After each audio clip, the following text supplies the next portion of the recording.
कारखान्याची पहिली धुरा चेअरमन म्हणून काम करण्याची संधी गेल्या 3 वर्षामध्ये मला दिली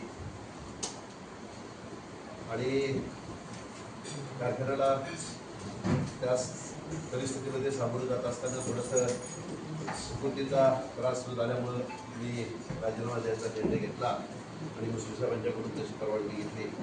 तुम्हालाही सर्वांना विनंती केली की मला ह्या जबाबदारीतून थोडंसं मोकळं केलं तर बरं होईल. अशा पद्धतीची विनंती केल्यानंतर आपण सुद्धा सर्वांनी मोठ्या मनानं माझा राजीनामा मंजूर केला आणि मला कार्यमुक्त आज झालेला आहे. या सगळ्या परिस्थितीतून जात असताना आपल्या सर्वांना कारखान्याची आर्थिक परिस्थिती काय आहे याची सगळ्यांना जाणीवच आहे. त्याबद्दलच्या परत मांडायची काही गरज नाही.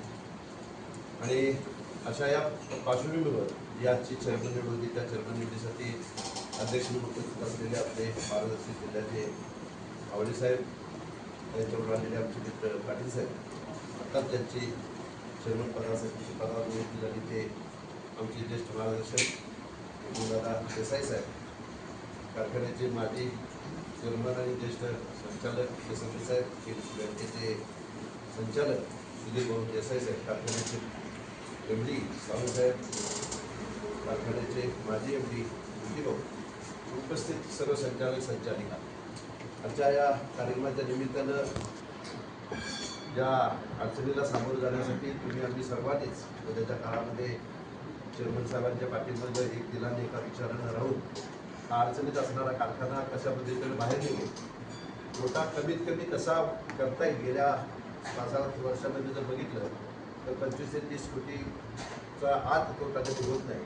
तो तोटा कमीत कमी कशा पद्धतीने होईल यासाठी काटकसरीचं धोरण निश्चितपणानं दादा अवलंबतील.